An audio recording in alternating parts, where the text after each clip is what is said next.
Jungle. Heureux de vous savoir encore nombreux à ce rendez-vous hebdomadaire sur Sport FM tous les vendredis à pareille heure. Dans le nid des éperviers, nous décryptons l'actualité des sélections, les joueurs, le staff technique, le COMEX et toute l'ambiance autour et dans le nid des éperviers. Voilà, ensemble pour sonner la mobilisation et intensifier la sensibilisation en vue d'accompagner les éperviers du Togo, toutes catégories confondues, dans une synergie pour de fructueuses campagnes des éliminatoires et préparatifs des différentes compétitions. Au menu du jour, éliminatoire Cannes Côte d'Ivoire 2023, les éperviers en ordre de bataille à domicile dans le temple de Kégué face au bouclier du roi de l'Eswatini à Lomé. Donc, nécessité d'une mobilisation totale des supporters républicains et togolais. En studio avec nous aujourd'hui, le groupe Respect qui se prépare activement pour entretenir l'ambiance dans les tribunes en vue de galvaniser les joueurs sur le terrain. Et puis éliminatoire Cannes U17, comme ça se dit, tournoi UFOA B à Cape Coast, bien sûr, c'est au Ghana. Le Togo a toujours du mal à s'apprêter. On écoutera Hervé Tété Gagnon Agboudan, le secrétaire général de la Fédération togolaise de football. Et puis Togolais en club, coup d'œil habituel sur la forme des joueurs togolais expatriés. Et puis la tranche des auditeurs, à vous l'antenne. Dans le nid des éperviers, c'est bien sûr avec à la technique Anas PM, comme on l'appelle, à la caméra et l'homme à devant pour assurer la migration sur le W Sport FM. TG.com. Et puis au studio, Franck Nouniama et Angelo Policoin de la rédaction des Sport FM. Je suis à la présentation Aimé Lubon. DRN2, c'est parti. Le champ de ralliement donc des éperviers du Togo justement, et on est bien sûr en ordre de bataille, on va le dire tout à l'heure. Bien, Franck Nouniama, bonjour, bienvenue dans cette émission. Aimé, bonjour Angelo, bonjour auditrice, bonjour auditeur. Bien, Angelo, bonjour. Salut sportif, bonjour Franck, bonjour à tous. Et bon, vous les avez écoutés, voilà, c'est les deux qui sont encore une fois avec moi dans cette émission comme d'habitude d'ailleurs. Et on va commencer avec le premier sujet, c'est bien sûr la Cannes U17 avec le tournoi UFOA B à Cape Coast au Ghana. Le Togo a du mal toujours à s'apprêter, Franck Nouniama. Oui, le Togo a du mal à s'apprêter, surtout pour les compétitions de jeunes au niveau continental, parce qu'on le sait, ce n'est plus un secret pour personne. Il n'y a pas encore de championnat de jeunes au Togo. C'est ça qui fait en fait le problème. Lorsque vous écoutez, j'espère qu'on va l'écouter d'ailleurs, Hervé Agboudan, qui est le secrétaire général de la Fédération togolaise de football, il a parlé de problèmes de documents. Et puis on a demandé à l'entraîneur de commencer par faire des détections à partir du mois de mai, du mois de mars, j'allais dire, pour arriver à une compétition qui a lieu en 3 mois d'écart. Ça ne suffit pas pour préparer une compétition de jeunes. Là, on va quelque part à l'abattoir. Je pense que c'est l'essentiel des problèmes. Ajouter à ça les problèmes de documents, les joueurs qui n'ont pas de papier. Donc, ça complique la situation. Oui, alors comment on dit ça là, on essayait donc d'en parler depuis et on tirait la sonnette d'alarme, c'est ce que j'allais dire. Angelo, on parlait de cela. Bon, les difficultés, elles sont présentes encore, pas encore résolues, ce que je veux dire. Ça rejoint un peu cette maxime. Rien ne sert de courir, il faut partir à point. Ah oui. Avec les éperviers U20, on a eu moins de soucis concernant cette fenêtre d'abord de la compétition et surtout l'aspect de l'âge de ces joueurs. Parce qu'il n'y a pas donc une réglementation officielle exigeante, n'est-ce pas? Exactement, à ce niveau. Donc, ça est resté un tout petit peu une sorte de bleuvard pour plus ou moins faire les choses dans les règles de l'art. Et là, on n'a pas eu en tout cas beaucoup de soucis. Mais là, pour le cas des U17, on sait très bien que la Confédération africaine de football et tous ses démembrements, en tout cas sur le continent, sont très pointilleux en ce qui concerne le respect de l'âge. On se rappelle très bien, pas plus tard qu'il y a quelques mois, pour ne pas dire quelques années, le cas du Togo ici, sur le terrain de Kégué, le stade de Kégué, avec cette élimination, ou bien cette disqualification de la sélection U17, parce que, voilà, le Togo a dû aligner des joueurs qui ne respectaient pas forcément la fenêtre de l'âge. Fraude sur l'âge, il faut le dire. C'est bien ça. Exactement, la situation. Au même moment, je vais un peu plus en profondeur en posant encore et toujours la question.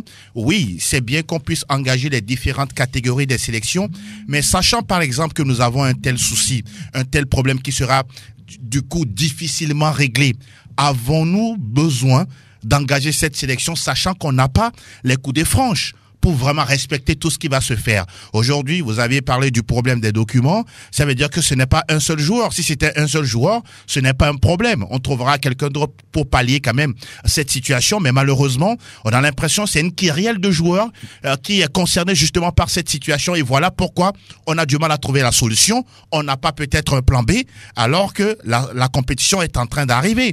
Le cas des Nigériens et Ghanéens, on sait très bien comment ça se passe là-bas.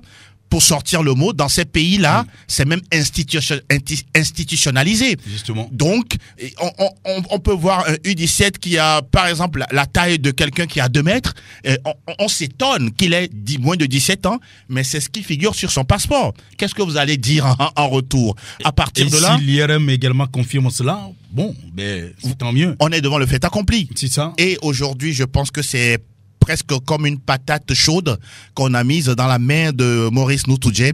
Et voilà, aujourd'hui, il a toutes les difficultés du monde à pouvoir asseoir une sélection et surtout entrevoir une meilleure participation à ce tournoi. En tout cas, s'il savait que c'était si difficile, il n'avait qu'à dire non. Mais voilà. On va écouter le secrétaire général de la Fédération togolaise de football, Hervé Tété Gagnon Agbodan. Il donne des explications sur ces difficultés et les efforts de la Fédération togolaise de football et le ministère des Sports, ces efforts qu'ils sont en train de fournir pour assurer la participation de la sélection U17 au tournoi. Écoutez Hervé Agbodan. La mise en place de cette équipe nationale a connu quelques difficultés. Tout d'abord, comme vous le savez, à cause de la situation sanitaire liée au Covid, il était interdit de pratiquer le football au niveau des jeunes pendant un moment donné. Mais dès que la situation a été décantée et que le ministère a autorisé la reprise des activités sportives sur l'ensemble du territoire, le comité exécutif a travaillé à la mise en place de cette équipe nationale-là. Donc, début mars déjà, on avait demandé à l'entraîneur de faire des séances de détection au mois de 2 semaines qui devaient lui permettre d'avoir les joueurs susceptibles de figurer dans une équipe nationale. Donc, les 15 jours, l'entraîneur est allé, il a fait pratiquement 1 mois de détection et à la suite de cette détection, il a sorti une liste de près de 40 joueurs. Mais ce qui a été remarqué par le comité exécutif, c'est que sur cette liste, c'est à peine une dizaine qui avaient des passeports. Donc il y a beaucoup de joueurs qui n'ont même pas de certificat de nationalité. Et donc il y a eu un problème, un recadrage qui a été fait par le comité pour demander à l'entraîneur de poursuivre encore les détentions et cette fois-ci de cibler les joueurs au moins qui ont les certificats de nationalité pour permettre après de poursuivre la procédure. Donc il a encore poursuivi son travail et à la fin, il a sorti une liste d'à peu près 30 joueurs. Mais sur cette liste de 30 joueurs, ce qu'on a remarqué, c'est à peine 15 joueurs qui ont le passeport. Moins de 15 joueurs d'ailleurs. Les autres, la plupart, moi je pense 11, n'avaient même pas de certificat de nationalité. Donc c'est des joueurs à qui il faut aller d'abord faire des certificats de nationalité, après faire la carte d'identité et enfin faire le passeport. Or, comme vous le savez bien, ce n'est pas parce que vous aurez réussi à faire la carte d'identité, mais à faire la nationalité à un joueur, puis à faire sa carte d'identité que automatiquement, quand il va demander son passeport, ce passeport va lui être délivré sans problème. Parce que la direction de la documentation mène aussi ses enquêtes pour savoir exactement si le joueur remplit les conditions pour bénéficier d'un passeport. Donc, ce travail-là est un travail qui a un peu traîné parce que chaque service a des délais, même si, avec l'appui du ministère des Sports et des Loisirs, les procédures ont été accélérées pour que les documents soient délivrés à ces jeunes joueurs. Mais le problème est ressenti. Sur la liste finale, comme je l'ai dit tout à l'heure, donc sur la liste des 30, il y avait moins de la moitié qui avaient déjà le passeport. Or, la moitié de ces joueurs-là, c'est-à-dire presque 10, l'entraîneur les mettait sur sa liste de réserve. Cela veut dire que ce n'est pas des joueurs sur lesquels il comptait vraiment. Les joueurs sur lesquels il comptait, la plupart n'ont même pas de papier. Donc, voilà la situation. Et dans ces conditions, on ne peut pas aller organiser un stage pour des joueurs pour lesquels on n'est même pas sûr qu'à la fin, ils auront les papiers nécessaires pour pouvoir figurer dans l'équipe définitive. Donc, voilà tout ça là qui a fait traîner un peu le travail et ce qui a fait qu'on n'a pas multiplié les stages. Voilà, c'était en l'instant Hervé Tété Gagnon Agbodan, c'est lui, le secrétaire général de la Fédération togolaise de football, qui faisait donc l'éclairage pour ce qui concerne justement la manière dont la fédération et le ministère sont en train de gérer ce problème, donc des papiers, des joueurs, tout cela, vous savez, jusqu'à présent, il n'y a même pas eu un seul stage, et on va faire le stage avec qui? Voilà aussi une question, Franck. C'est très compliqué. Je comprends la sortie du secrétaire général Hervé Agbodan. Je comprends la volonté de la Fédération togolaise de football de pouvoir engager les jeunes sur les compétitions continentales pour les forger, pour les aguerrir. Maintenant, au-delà, comme j'ai dit, je pense qu'il y a un problème à régler. Si on ne le réglait pas, les problèmes vont se poser toujours. Parce que là, regardez un peu ce que les juniors ont réalisé du côté de Niamey. C'est faute de préparation adéquate. Ça va être la même chose avec les U17, malheureusement, qui vont évoluer dans un groupe où se trouve déjà le Ghana, où se trouve déjà c'est un groupe à 3. Voilà, où se trouve aussi le Nigeria. Or, dans ces genres de compétitions, lorsque vous parcourez les palmarès de ces pays qui se trouvent être le Ghana, le Nigeria, c'est des monstres sur le continent dans cette catégorie. Donc, le Togo n'a pas fait le travail comme il faut. Le travail qu'on doit faire n'a pas été fait. Il y a une volonté de relancer les sélections de jeunes. Je comprends parfaitement, mais pour arriver à avoir des résultats, il faut changer de méthode, avoir un championnat de jeunes avant de s'engager. Sinon, on fera toujours l'aller-retour, malheureusement, avec ces jeunes qui n'ont pas de papier. C'est compliqué. L'entraîneur n'a pas d'abord le temps de préparer ses joueurs. Mais sur 3 mois, on ne peut pas préparer une équipe qui va à une compétition continentale, alors que le Ghana et le Nigeria se préparent depuis un siècle, j'allais dire. Donc, mais on ne doit rien attendre. Il n'y a pas les conditions et je pense qu'il faut avoir le courage de changer un peu de méthode, de changer les choses pour pouvoir prétendre avoir des résultats. Sinon, il y a cette volonté, c'est bien, mais il faut aller au-delà. Il faut aller au-delà de cette volonté, justement, d'engager une sélection togolaise, mais aussi, il faut mettre les conditions, Angelo. Franck disait tout à l'heure qu'il comprend la fédération, il comprend le secrétaire général de la fédération. Moi, je ne les comprends pas. Je ne les comprends pas. Aujourd'hui, reconnaissons que pour réussir dans toute entreprise, il y a l'organisation, il y a les moyens, les objectifs que l'on veut avoir, mais il y a aussi ce qu'on appelle la planification. Dans 5 ans, je dois être en mesure, si cela vraiment me tient à cœur, quels sont les moyens que je dois mettre en place sous la main pour pouvoir être en mesure d'atteindre cet objectif. Et aujourd'hui, je ne comprends pas, par exemple, que depuis le premier mandat du colonel Akovi, on a déjà entamé presque la moitié du second mandat. On n'a jamais été en mesure d'organiser les compétitions de jeunes. Je ne sais pas combien de fois c'est si compliqué, c'est si un projet titanesque pour qu'on ne puisse pas mettre en place ne serait-ce qu'un début de compétition des jeunes, pour avoir une traçabilité en ce qui concerne les joueurs, leur présence dans le FIFA Connect, parce que n'oublions pas, les compétitions de jeunes servent en même temps de pouponnière ou de pépinière pour les clubs de première division, même de deuxième division. Et en plus, lorsqu'on organise des compétitions de jeunes, on voit qu'il y a des recruteurs qui viennent et qui recrutent ces jeunes, si je veux employer le bon terme, et les emmènent ailleurs pour qu'il y ait beaucoup plus de progression. Ces jeunes qui sont recrutés, on sait très bien que derrière, il y a ce qu'on appelle un retour sur investissement de la part du club formateur en passant par le club professionnel. En plus de ce que je viens de dire, que fait la direction technique nationale dans tout ça? Aujourd'hui, je suis quand même sidéré qu'on n'ait pas un fichage ou bien un fichier de jeunes joueurs, même si, c'est vrai, on n'a pas de compétition des jeunes. Oui, mais justement, c'est la question que j'allais poser. Comment pensez-vous que la direction technique nationale puisse trouver donc ce fichier de joueurs quand il n'y a pas de compétition? À une certaine période, je pense que les centres de formation qui existent sur toute l'étendue du territoire peuvent quand même servir, entre guillemets, de réservoir. Si jamais. Mais quand vous approchez également la direction technique nationale, elle vous dit oui, c'est nous qui aidons donc nos étudiants, son staff, à faire cette détection. Apparemment, mais ça ne se sent pas sur le terrain, justement. Ça ne se sent pas. Voilà, c'est assez curieux comme vous le dites, mais voilà. Mais également, il faut comprendre une chose. Les centres de formation sont toujours ce qu'ils sont. Et à partir du moment où on n'arrive pas non plus à professionnaliser ces centres de formation, on doute également sur l'âge de ces joueurs dans ces centres. Ça, c'est une évidence également. Angelo. C'est une réalité. Ce que vous dites est assez pertinent, mais au même moment, quand on sait qu'on est en face d'un objectif commun, et on parle pour la nation, j'estime simplement qu'il y a certains centres, en tout cas entre guillemets, qui sont organisés, qui ont des fichiers, qui ont quand même un registre où on a, ne serait-ce que les pièces d'identité de ces joueurs, les licences de ces joueurs. Tout à fait, mais ils ne sont pas nombreux, c'est rare sur ces clubs. Ils sont pas nombreux, ça, ne cherchez pas à les couvrir.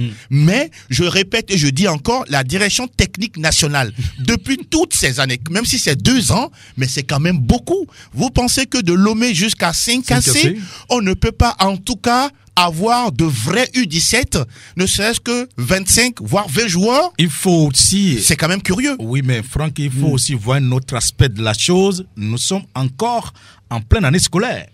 Oui. Où les jeunes sont en train de préparer leurs examens. Et donc, difficile également de les extirper donc, de leur cursus scolaire et de les mettre quelque part pour quoi que ce soit. Tout ça là, c'est une question de planification. C'est une question de planification. C'est une question de planification. Vous ne pouvez pas gouverner sans prévoir. Si vous prévoyez, je pense que tout marche sur des roulettes.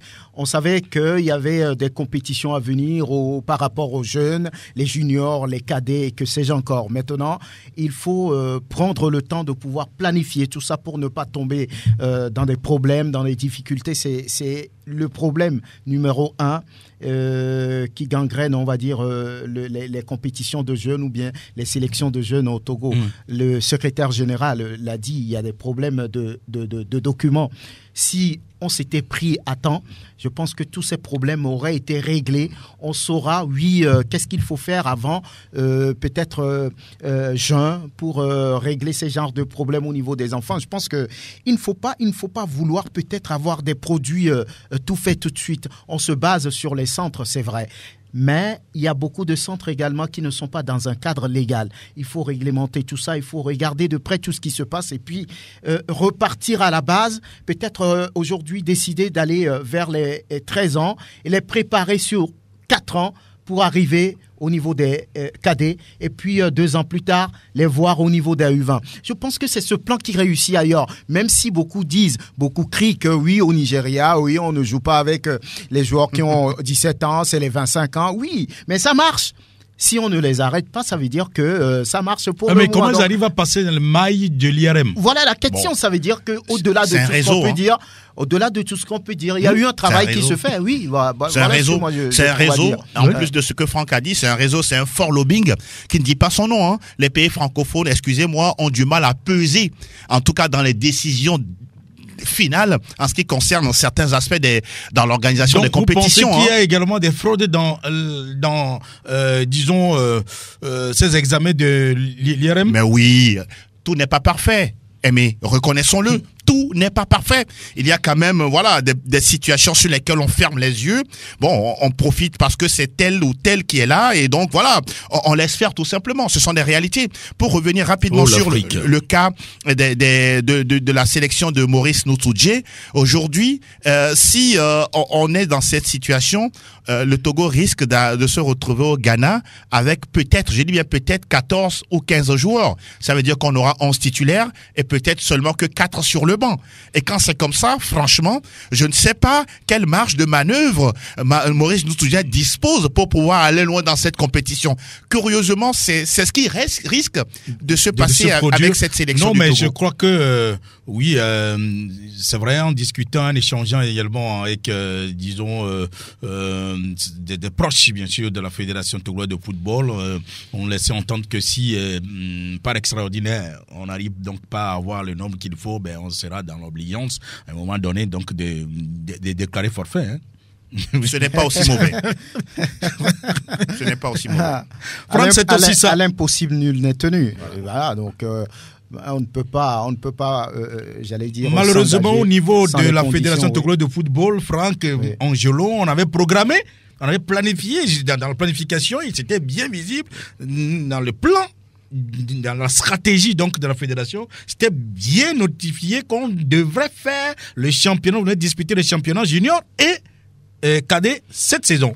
Ça rejoint aussi le fait, par exemple, à une certaine période, de ne pas peut-être, je dis bien peut-être, je ne suis pas dans le secret des dieux, de déléguer certaines activités ou certains projets de travail. C'est-à-dire que si on sait très bien que durant l'année 2022, le Togo aura telle compétition dans les différentes catégories, je pense qu'on ne peut que responsabiliser une personne au niveau du COMEX à s'occuper uniquement que de ça. Et surtout à pondre des rapports par rapport à ce qui se passe. On se rappelle que le témoignage de monsieur Tino Adjeté et puis l'autre l'intendant Bodé.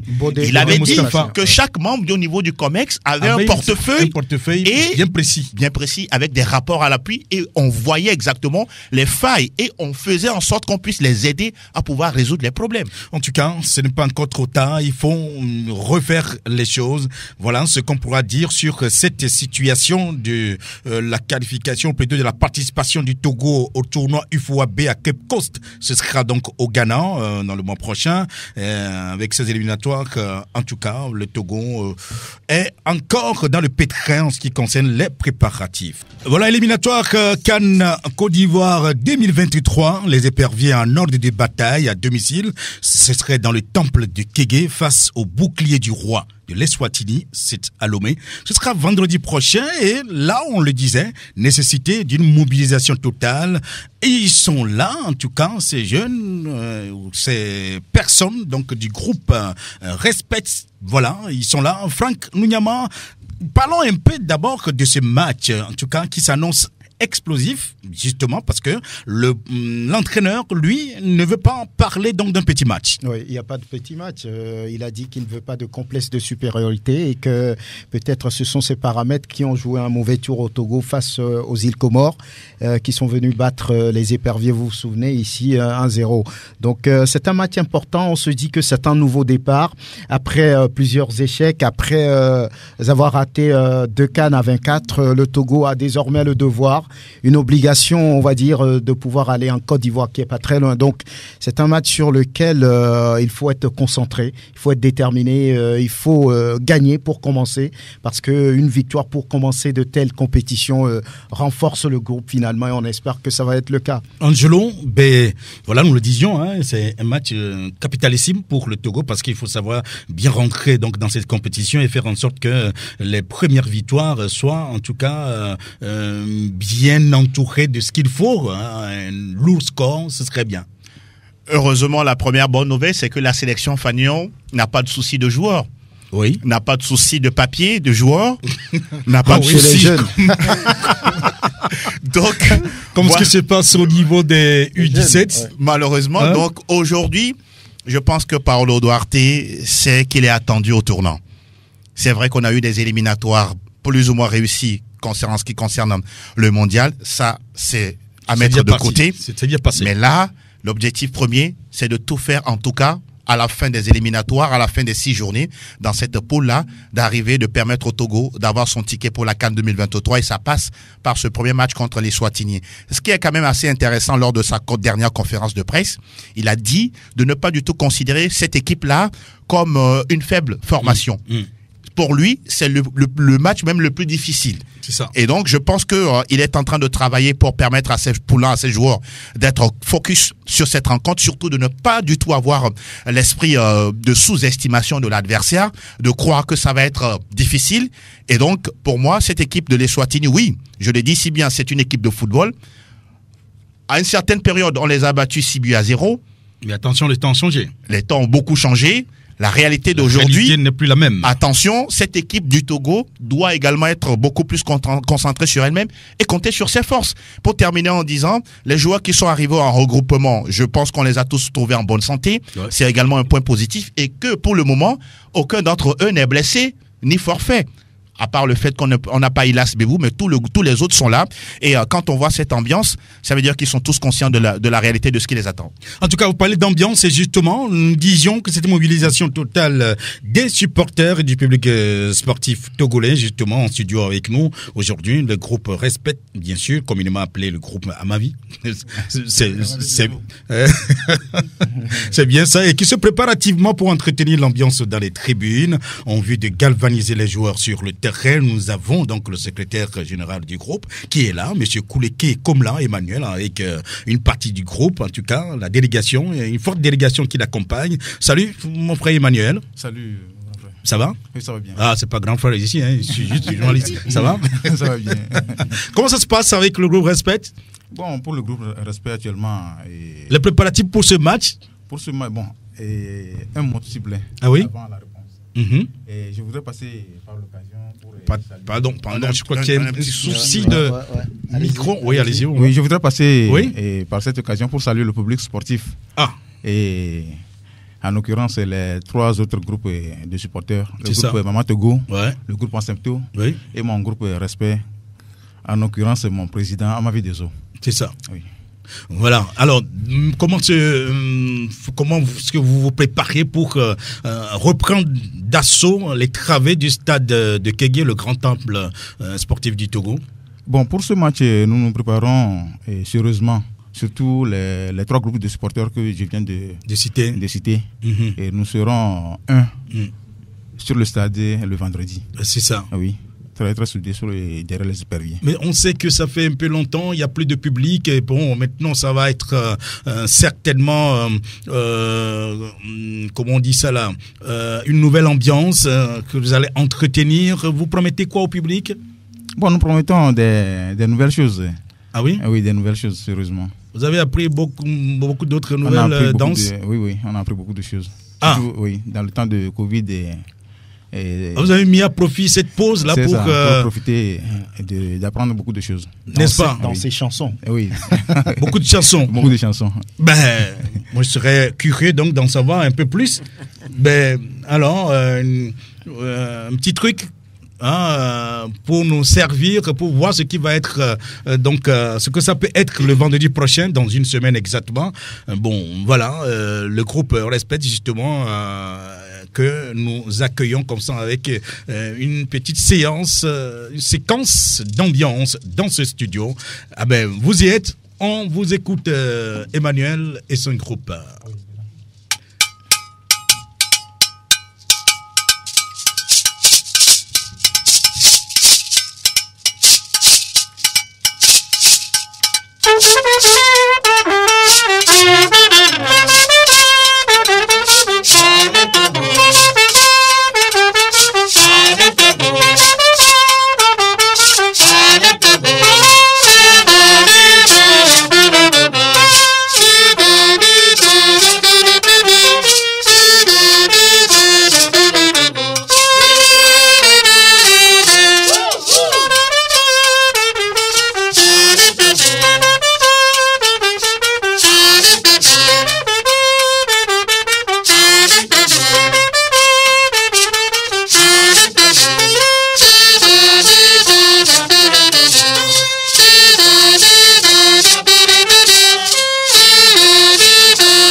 Voilà.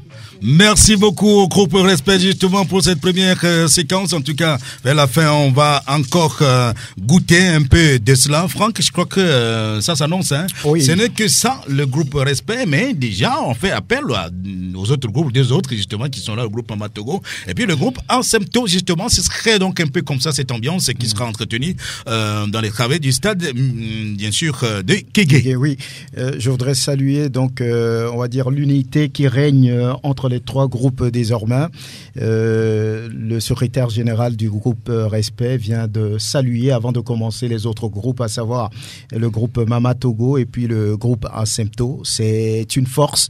Quand les supporters sont unis, c'est sûr que ça va permettre aux éperviers de pouvoir dégager de l'énergie et de gagner ce premier match contre les boucliers du roi. Ça va être très important. Donc, je pense que ça ne fait que commencer toute la semaine. Ce sera le cas. Le week-end, demain, le groupe Asympto sera dans ce studio. Lundi, on va revenir sur le groupe Mama Togo. C'est pour permettre, on va dire, une union, une mobilisation totale autour des éperviers pour les pousser vers cette victoire. En tout cas, c'est dans cette ambiance qu'on est actuellement. Et pour revenir donc à ce match, et puisque justement même l'entraîneur avait réclamé, bien sûr, la présence massive des supporters, et on va écouter Alexis Romao, justement, qui est dans l'unité des éperviers depuis donc son arrivée. Il a déjà donc accordé une interview en disant à peu près comment il comptait aborder cette rencontre et que, bien sûr, dans la tête de tous les joueurs, c'est rien que la victoire. Alexis Romao. Non, il y a plutôt un bon état d'esprit. On est content de se retrouver. Ça faisait un moment qu'on ne s'est pas retrouvé.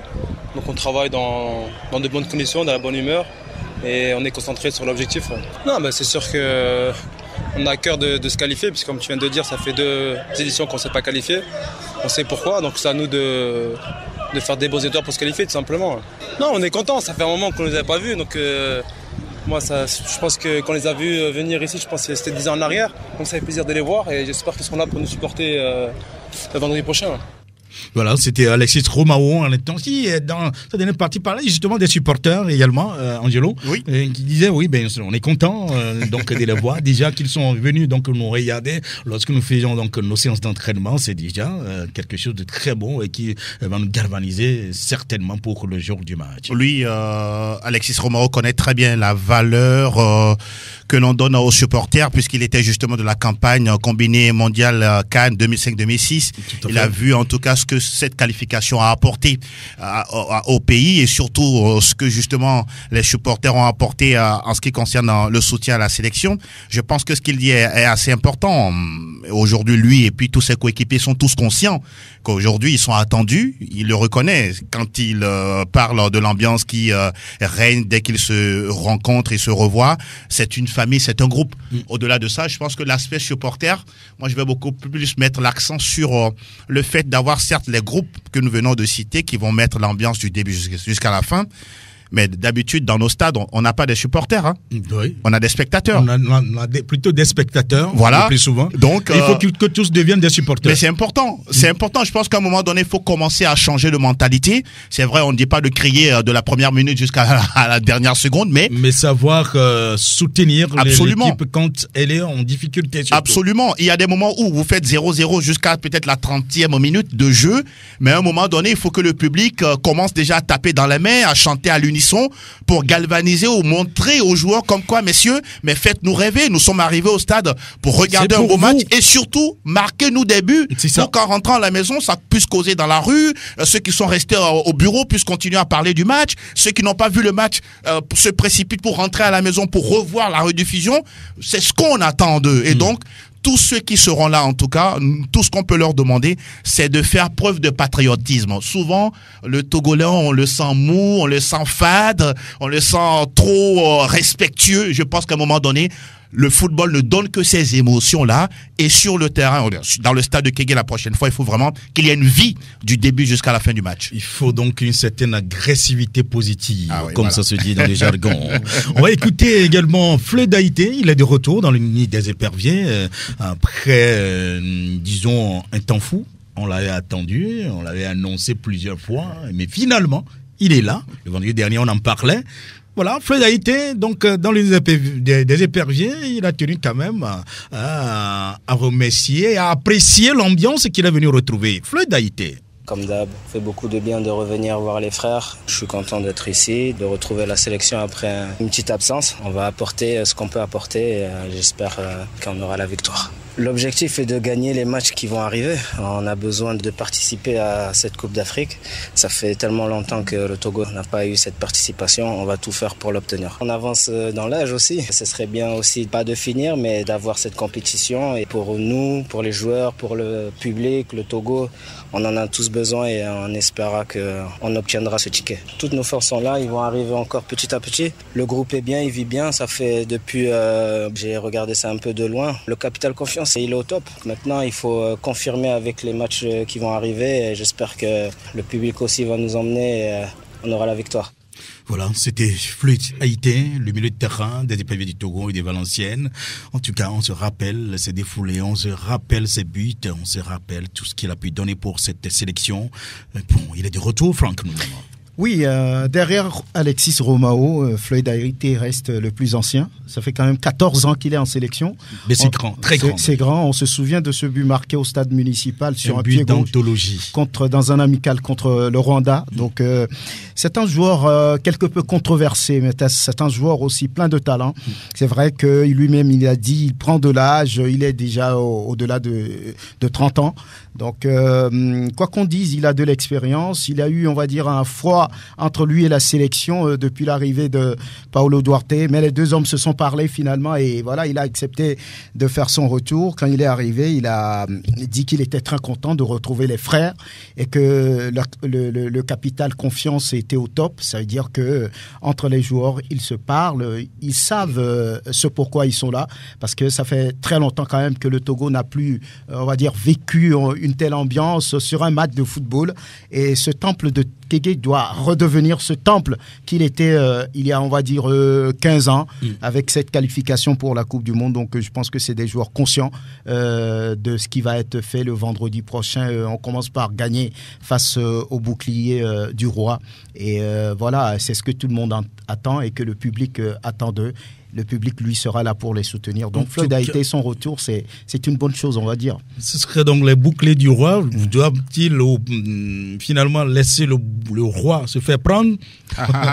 Mais voilà pourquoi on dit que ce match ne sera pas du gâteau, ni de la promenade. Donc, c'est une sélection qui a évolué sur les dernières années. Même si on dit que le Togo les avait battus il y a, on va dire, un peu plus de 10 ans. Ce n'est plus la même sélection. Donc il faut la respecter, c'est ce que l'entraîneur a dit, il ne veut pas de complexe de supériorité. Rappelez qu'il a participé à la Coupe COSAFA. Et je crois aller jusqu'en demi-finale. Oui, en finale. Mais alors, bien sûr. Oui, COSAFA qui regroupe les pays de l'Afrique de l'Est. Oui, et du Sud, on peut le dire. C'est un peu comme l'UFOA ici. Donc, oui, alors donc, vous imaginez que si cette formation a pu aller jusqu'en finale, ce n'est plus une petite équipe. En tout cas, quelle analyse vous faites, bien sûr, des propos de Floyd Haïté? Angelo. Je peux juste dire qu'il a pris conscience d'une situation. Même si, son glorieux passé est derrière lui. Mais bon, s'il peut apporter encore quelque chose, pas forcément peut-être les 90 minutes dans les jambes. De l'expérience. De l'expérience, absolument. Comme Alexis Romao. Pourquoi pas, sur un coup de rein, un centre-tir, un centre-cordeau, présence sur un coup de pied arrêté, il peut aussi faire la différence. Peut-être rentrer en cours de jeu pour justement également apporter justement ce plus-là. Ou soit encore, même au niveau de l'équipe tout entière, que ce soit avant les matchs ou pendant les matchs, il peut aussi apporter son discours capable de pouvoir galvaniser les uns et les autres. Donc pour moi, je pense que s'il est là, c'est qu'il doit apporter quelque chose et terminer en disant les Swatini a disputé un match amical mardi dernier en gagnant face au Mozambique, même si le Mozambique, c'est pas aussi une grande nation de football. Ils ont gagné 1-0, mais ce que je retiens là-bas, c'est que c'est une sélection qui est capable de marquer des buts également. Voilà. En tout cas, on va écouter maintenant le patron de l'équipe, en tout cas les sélectionneurs, Paulo Duarte, qui parle plutôt de la défense des éperviers. On va l'écouter justement par rapport à cela. Jeanne, c'est un grand joueur pour moi. À partir du moment qu'il est bien pour jouer. Parce que s'il est en bas de forme, c'est comme les autres. Et je vais vous dire clairement, Agbozo, dans 10 mois avec moi, il a beaucoup progressé. C'est bien qu'il joue comme latéral, mais je sais qu'il est axial. Mais il joue latéral parce qu'avant, on n'a pas latéral. Boateng, c'est un très bon joueur aussi, qui a fait un grave héros au dernier match. Frédéric Ananou, latéral droit, qui joue en Allemagne. Très bon latéral, qui fait aussi d'axial. Dernière 2 matchs, il a joué comme axial, mais je ne vais pas l'utiliser comme axial. Akmen qui est axial, latéral droit, qui joue au Portugal, c'est un joueur polyvalent. C'est la concurrence qui va me faire choisir les meilleurs joueurs pour jouer dans l'axe. Que ce soit Jen Boateng, que ce soit Jen Yagabozo, que ce soit Jen Louis qui est habitué à jouer dans le système de 3 défenseurs, c'est différent. Mais je suis content aujourd'hui. On a stabilisé la défense. Ça, pour moi, c'est le principal. Nous sommes en train d'améliorer aussi sur la ligne, latéral gauche. C'est le temps qui va me dire qui est capable de jouer à titulaire. Voilà, Paulo Duarte, qui a finalement tout son effectif avec lui et il est content, il a dit lui-même, bon ben, place à la victoire. Oui, place à la victoire. Le technicien portugais, c'est qu'il est attendu par le public togolais et par les autorités d'ailleurs. Sur les 6 derniers matchs, il n'a pas perdu, 4 dans les éliminatoires du Mondial Qatar 2022. Et puis sur les 2 derniers matchs au stage d'Antalya, il n'a pas perdu. Donc je pense que c'est un entraîneur, sélectionneur qui est confiant avec pratiquement une nouvelle ossature au niveau de la défense. C'est ce dont il parle il y a quelques instants. On va retrouver les Ananou, on va retrouver Agbozo qui est là depuis, il lui fait confiance. Il dit, selon ses propres termes, que c'est un joueur qui a évolué sur les 10 derniers mois.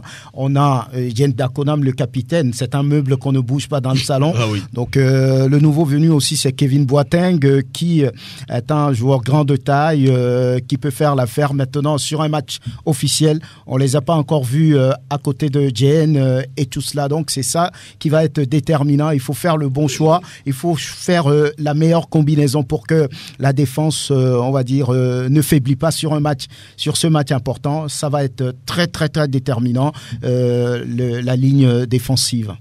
Très attendu donc pour cette rencontre et Paulo Duarte plutôt rassure. Il n'a pas le choix.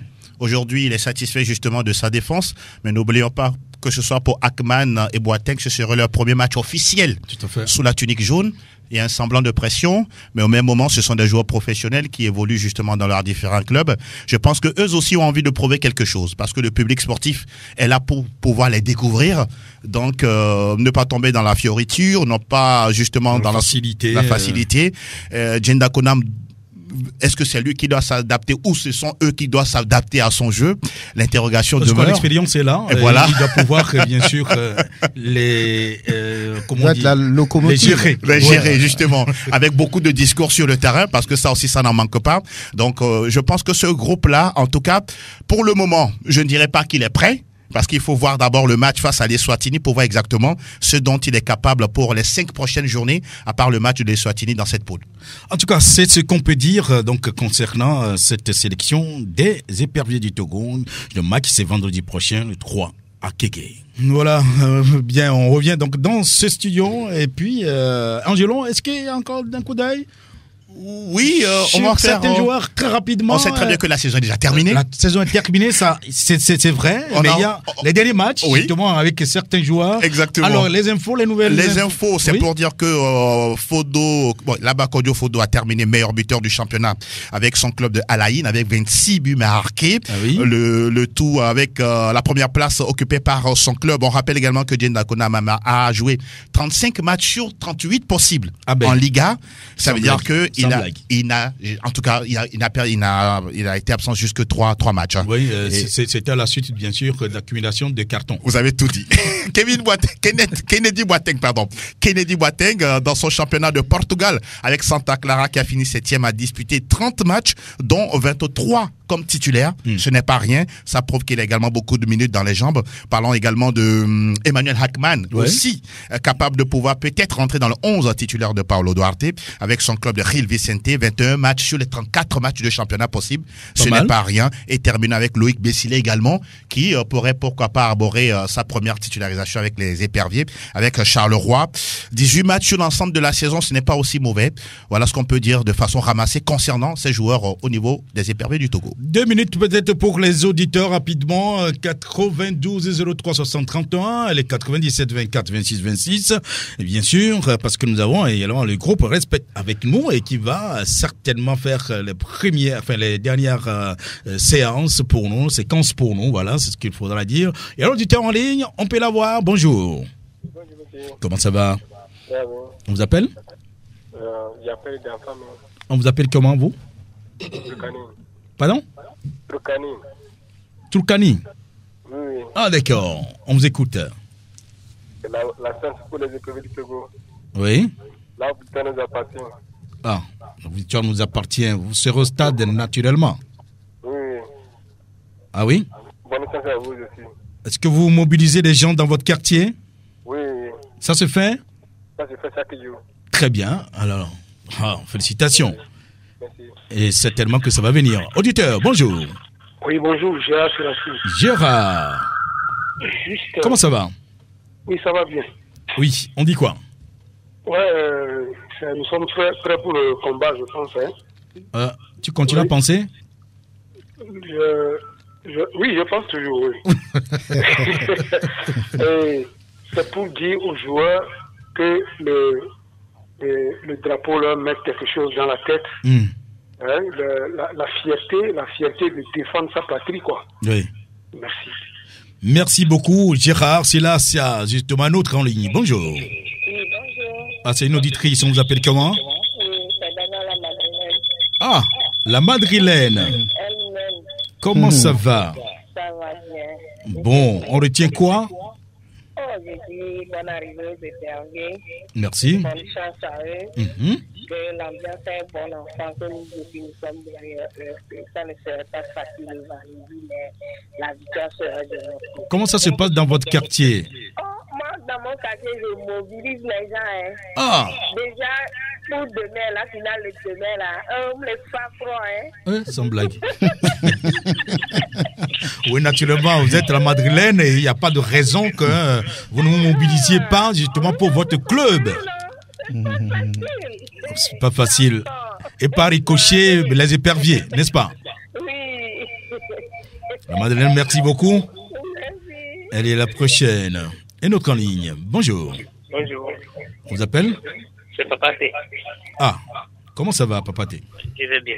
Très bien. On retient quoi? Ah bon, moi, je dis courage aux éperviers. Courage aux éperviers? Oui. Bon. Parce que c'est pas facile. Les préparations, tout ça là, c'est pas facile. Et la victoire va venir. Mais seulement, il n'y a pas de mobilisation. Pour le moment, on ne sent rien. Oui. Ça vient timidement, mais ici, on fait ce qu'il faut. Ah, d'accord. OK? D'accord. Alors, et chez vous, dans votre quartier, qu'est-ce que vous faites? Dans votre maison, qu'est-ce que vous faites?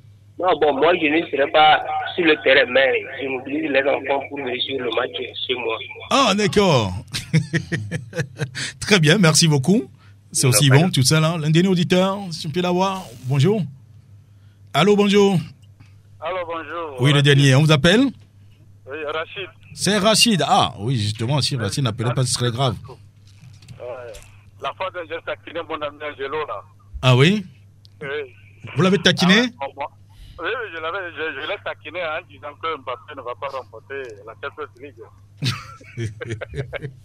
Ah, d'accord. Oui, bon, moi, ce que je dis, il faudrait qu'on sache quelque chose. D'accord. C'est la radio Sport FM qui est en train d'animer cette mobilisation. Sur les autres chaînes, on n'attend rien. Vraiment, autant mettre des spots publicitaires partout à l'effigie de la sélection.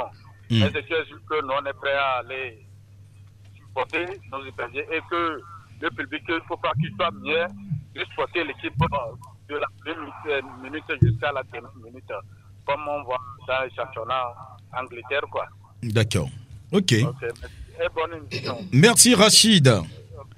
Oui. Alors, on clôture comme ça avec les auditeurs et on revient avec le groupe Respect. Justement, on a Maman qui est avec nous pour mobiliser, comment c'est, Maman Adé. C'est bien ça, Maman Adé. Oui. Ouais, parlez dans le micro. Alors, en quelques secondes, qu'est-ce que vous dites donc à nos frères thèmes justement qui doivent se mobiliser pour venir donc au stade Henri? Salam alaikum wa rahmatullahi wa barakatuh. Jamo Togolais wa mes amis. Bon, le mais à la 50, mais c'est Zamoronga, on va en Chirboufou et Perviena. Dans nos boles, à Rezima ou le 3, à l'Ezima Kafaro, Inch'Allah. Kouran d'Otal Nadala, fait un manzolo diamant.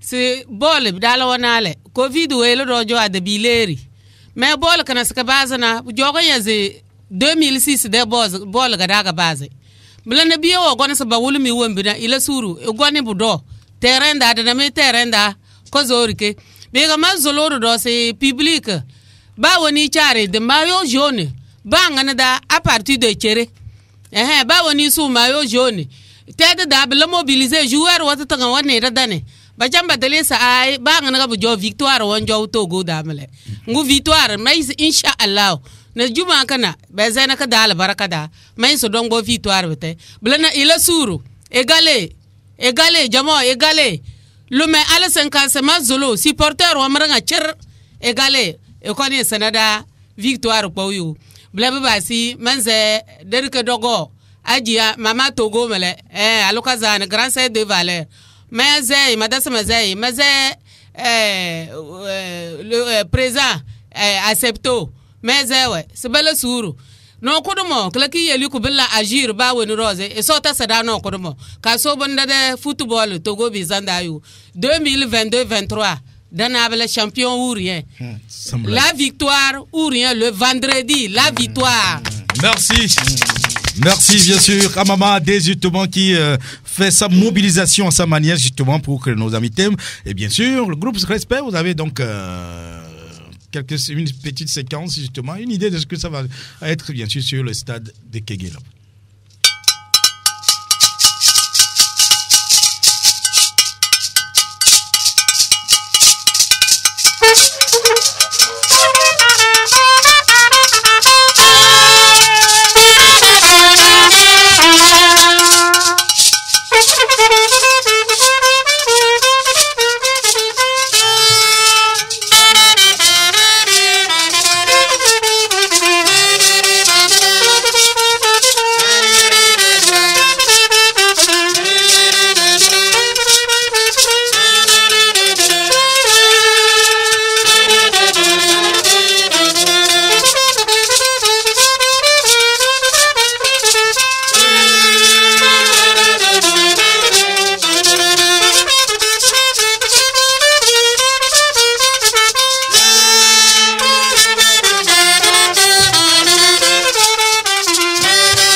Merci donc au groupe Respect justement pour cette séance. On va se retrouver au stade de Kégué vendredi prochain. C'est fini également pour ce numéro de DND1. Merci à vous tous, ceux qui l'avaient suivi. Et bien, on se retrouve certainement la semaine prochaine. En tout cas, ce serait vendredi prochain, ce serait le jour du match. Mais attention, on y sera tous au stade pour essayer d'apporter notre soutien indéfectible à cette sélection des éperviers du Togo. Rappelons cela, la victoire ou rien, comme l'a dit donc Maman a dit tout à l'heure. Et puis par la suite, c'est une qualification impérative pour 2023. Merci à vous tous.